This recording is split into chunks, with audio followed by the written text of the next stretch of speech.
Hey friends, happy Friday. Thanks for joining us for this 13 Plus FastCast. I'm Anna Orsini. And I'm Kirsten Courier. We hope you're having a great day so far. Of course, we have a lot of events ahead of us this yeah. weekend, kicking things off here in just about 30 minutes at the Veterans Day Parade, the start of the celebrations here at home this weekend. That's right. This is all happening on West Franklin Street. This year's theme is Welcome Home Vietnam Veterans. The parade honors veterans in Tucson, their sacrifice and dedication. There are some road closures currently, though, that you need to know about. Granada from Franklin to the westbound frontage road, Broadway and Congress from the frontage road west to Stone, Cushing from Granada to Church, and Church from Cushing to Congress. Those are going to reopen as the parade passes by. And while tomorrow is Veterans Day, it's never too early to show support for veterans and what they've done for our country. But for some, the work that they have serving both servicemen and women, it's not finished just yet. Arizona's Department of Economic Security and the Department of Veteran Affairs are dedicated to helping veterans make a smooth transition back into society. And for one veteran here locally, Victor Cardenas, he says that he spent the last 7 years working to accomplish this with several different programs. He remembers how difficult it was for him returning to civilian life after retiring from the Marines in 2016. And he says that veterans are specifically trained to be really self-sufficient, which is what makes it difficult for them to ask for help. But he says that there is help out there for vets, and we can do it any way we can. You got to gain the trust of the veteran, but it's like any other individual, right? Anybody that comes in for a service, you got to gain their trust, right, by the services that you're providing and the success of what you've been doing for them, right? You gain their trust, you got their buy-in. It's the same thing with veterans. It's no different. And tomorrow, you can pay respects with part of the American Veterans Traveling Tribute Wall in Tucson. We'll be at Casino del Sol. The ceremony starts at 10 a.m. The wall is about 360 feet long and is an 80% replica of the one in D.C. Now, it features the names of more than 58,000 U.S. soldiers. Also happening today, the U.S. Marine Corps is celebrating its 248th birthday. The Continental Congress established the Marines on November 10, 1775, in the lead up to the American Revolution. The first recruiting headquarters was in the Tun Tavern on Water Street in Philadelphia. That is considered to be the birthplace of the Marines. Since then, the few and the proud have fought for America both on land and sea. So happy birthday to the Marines, and thank you to everyone who served this country, especially, heading into this weekend. Absolutely. And with that, we do want to get over to First Alert forecaster Allie Potter, because we have a really nice weekend ahead of us. Finally, Mother Nature is participating with some of the events we have going on, because for a while she just couldn't throw us a bone. Right, I know. Well, she did. It was a hot one. Yeah, very really, true. Really hot It was one. like, woo! We don't want to Smacked touch us in that. the face with it. She's like, here. I know. Thanks, girl. Which is good news, though, especially speaking of events. We have one starting in about 30 minutes or so. The Veterans Day Parade taking place downtown Tucson. Our very own Dan Maries is actually emceeing the event, and I was talking with them last night, and I said, hey, the good news is those wind speeds are going to be very, very calm, so that's good news for those papers that he's going to be talking off of. And if you're going to bring some signs, they're not going to be flapping in the winds. That's some good news for you. 66, though, a little chilly, so you might want to bring a light jacket, though, for you. Again, things start to kick off there, the parade at 11 o'clock this morning, so in about 30 minutes or so. Live look here to the north, the east, the west, and the south. These clear and dry conditions. No clouds in sight whatsoever, and cool temperatures, the 50s. Wow. I know. Just think about it, ladies, like what, a month ago? Not Triple even, digits? what, 2 weeks ago? I know. Just like Yeah. for this time of Goodness. So yes, the 50s, light jackets or really a jacket is definitely needed at this hour. 58 degrees in Tucson, 57 for Safford, 56 in Nogales, 59 in Benson and Marana, 58 for the Bisbee area. The 50s is the magic number for this forecast at the moment. Our radar, though, on the dry side. Again, no cloud coverage at the moment. Any type of clouds would be spotted, though, in the Safford area. Taking a look at what today looks like and into our weekend. In fact, we had that cool down that we're experiencing right now, and that's because of that trough. It's really cooled us down. It brought us those gusty winds a couple of days ago, but we will warm up, though, by the weekend. That's that ridge of high pressure, that orange that you do see there on your screen. That's what's going to warm us up. And I know you're going, wait, we know what the warm up means. That means the 90s and the triple digits. Nope. It just means the 80s. Ooh. So it's okay. We don't need to freak out or panic yet. But the good news on the horizon, that trough that you see off the Pacific Northwest, that is going to cool us right back down, bring us some gusty winds. And what is the green stuff on our screen? Uh-oh, is that rain? Yes. Oh, goodness. We do have a chance for rain, folks, later on next week, though. So we are a little bit about a week out. So before you get too excited, we are a week out. I am just going to say that. But of course, we'll be tracking that for the rest of our week and into our weekend. That rain is still expected in the forecast. And then, of course, we will dry on out. Feeling very much like fall, literally twinning with what we were yesterday. 74 degrees for Tucson, 70 in Sierra Vista, 72 for our friends in Nogales, 74 in Douglas. Lots of sunshine on tap for us. Your Veterans Day, the official day on Saturday. I just think this is perfect weather to honor our men and women who have served our country and who continue to serve. So thank you so much for that. The 80s do make a comeback starting on Sunday, 81 degrees, and those 80s will stick around. But again, we're sticking on the low side. The 70s, though, make a comeback on Thursday with that 30% chance for rain. Woo! So still far out, but 30%. That's better Hey. than 10, 20. You We'll take you it. have time to wash your car. That's all I'm saying. Okay. Okay, So good. do it every single day. Every single time I wash my car, it rains immediately. I swear it only See, happens it's to perfect. me. It only happens. Yeah, Okay, but then so I'm we- like, I So wasted. Anna's going to go wash We need her to give car. her vouchers. I wasted $17 for nothing, Hey, and I no. vacuumed. Oh, know? the Well, at least All of the it. inside's good. we need to do like a Anna GoFundMe for Yeah, just car for wash. car washing. Everyone's like, wow, she gets her car washed. I know, a like, man, lot. she must be like going mudding or in the desert all the time. Yes. You're like, no, I'm just trying to, me- help out. Big mudding gal. Y'all can tell. Yeah. Huh? Big. Yeah. Oh yeah, those Playing in the rugged dirt boots. gal. Yeah, for sure. Well, thank you. Thank Yes. you, Allie.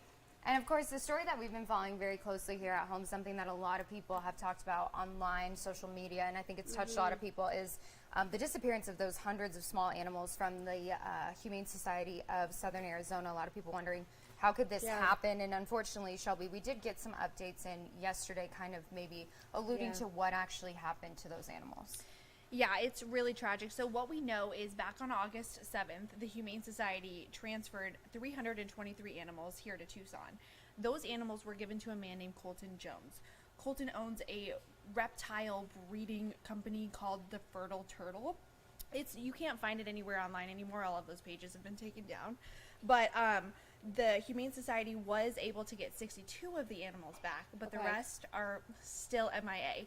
So I spent the day yesterday calling multiple reptile places in Phoenix. Every single place told me that they do not work with Colton Jones anymore. Oh. And so I thought that was interesting that I was able to find this out, but the Humane Society still handed over these animals. And this is what they had to say. I don't think there was any due diligence to do as far as Colton Jones is concerned. HSSA would never have a relationship with someone like that. They, like San Diego Humane, are dedicated to saving lives. Never, ever to work with someone who's, one, selling animals, and two, potentially working in a situation where animals would be used if they were transferred as food. This has literally never happened in my 30-year history of animal welfare. And it's also interesting because I obtained a text message yesterday that Colton Jones allegedly sent to one of these reptile breeders. I'll read it for you guys now. He said, "Do you have the ability to freeze off a bunch of guinea pigs and or rabbits? I don't have the manpower or labor to be able to do it in time for the show. It's too much for me." Now, that show was a reptile show that was happening that week, and this text was sent one day after Colton Jones got those guinea pigs and rabbits in his custody. Now, again, we don't know where those animals are, but this does show a very sad fate that those animals may have been met.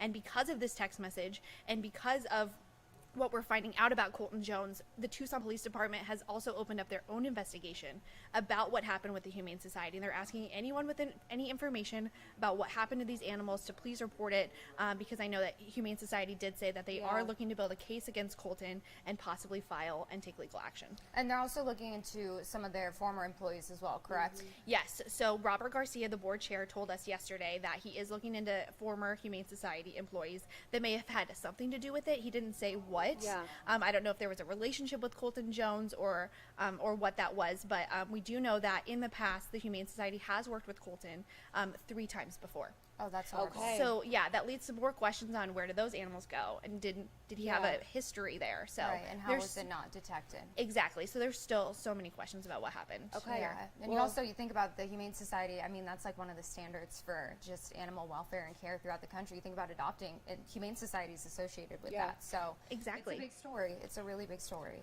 Okay. Well, thank you, Thank you, Shelby. Shelby. You'll We keep appreciate watching it. it for us. You'll let us know if Yes. anything kind of comes up, especially with that TPD investigation. Yes. As much as Awesome. you probably don't want to be covering know. this story. Thank Yes, you, it's Shelby. horrible. Well, we appreciate it. So something else that we want to kind of follow up on today, of course, is the election.